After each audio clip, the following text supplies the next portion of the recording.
partly because of the burning of the Quran in Sweden by Rasmus Paludan last month. It's hardly surprising that Kettlethorpe High School should have a problem, and a high-profile problem, when 4 of its children are involved in damaging copies of the Quran and apparently burning them. And the burning issue is something which doesn't seem to have been hugely reported. It is there in the reports. It's not something which seems to have been highlighted. That is the issue. And Suella Braverman can be as concerned as she likes to be. The problem is these children seem to be old enough to know what is right and what is wrong. They seem to have given offence. Now, the question is whether or not the police should have got involved. When I was last teaching in a school, we were all taken to one side and told that if a child hits another child in school, this must be referred to the police.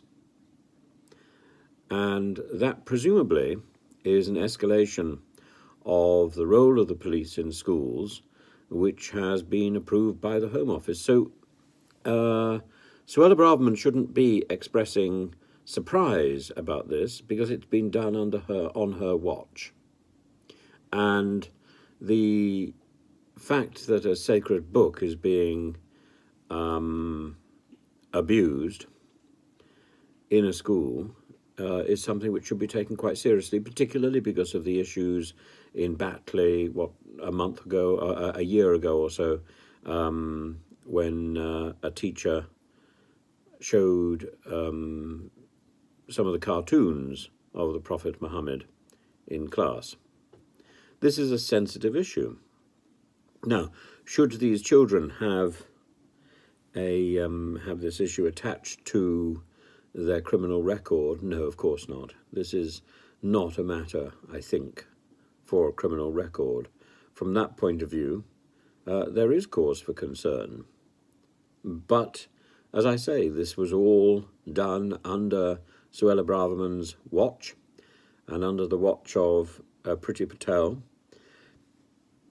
And we shouldn't be surprised that it gets to this point. What is the solution? Well, first of all, talking about Islam in a prejudicial way isn't going to help. So suggesting that that this is something which shouldn't be happening in the UK is absurd. It should be happening in the UK. We should respond with alarm when children are aggressive to other children and are aggressive to their belief systems. Now, the fact that one of the children involved seems to be autistic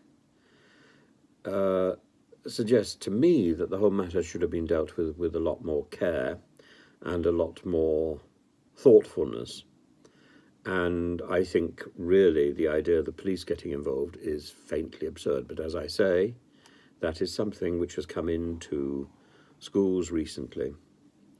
And I think it's an overreaction. And I think really schools should be dealing with these things themselves. But this is the way we've gone. So we shouldn't be that surprised. How do we repair the damage?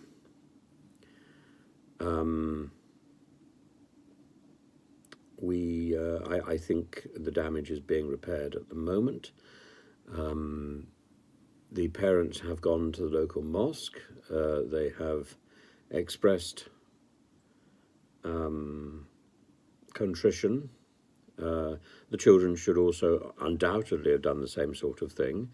And I hope that will be the end of it. I think it teaches a good lesson that we should be respectful of one another's belief and that the Holy Quran should be treated with proper respect. And it also exposes the inadequacy of religious studies education in this country.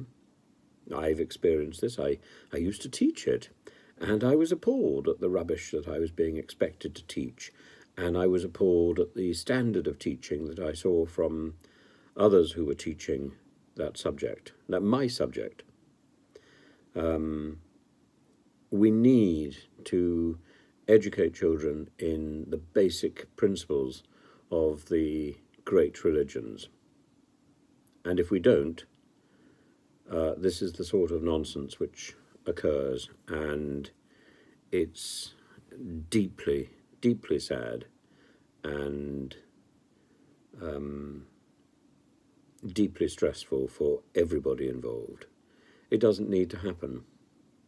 It doesn't need to happen at all.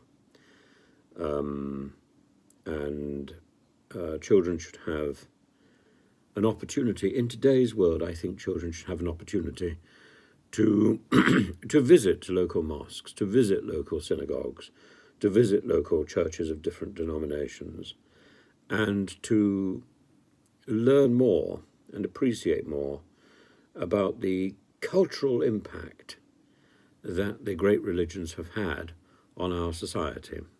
And that, in the end, is the most important lesson that we can learn.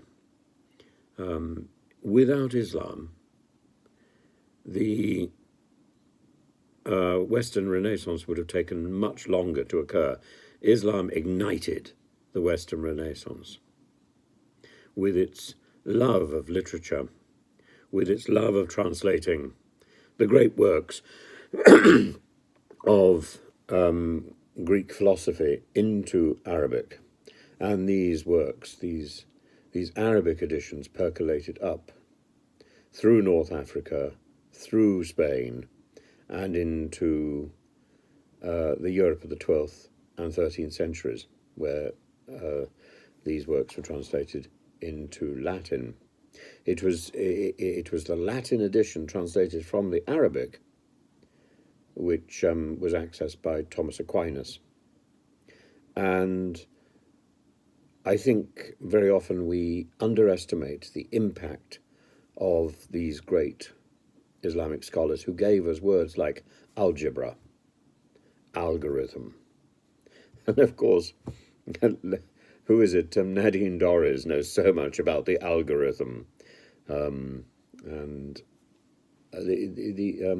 chemistry, of course, chemistry.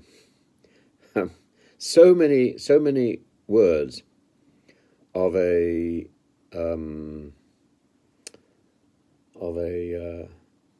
Arabic origin that inform our science particularly, but also our arts, and without that kickstart of the 8th century scholarship in Islam, we would be the poorer as a society today.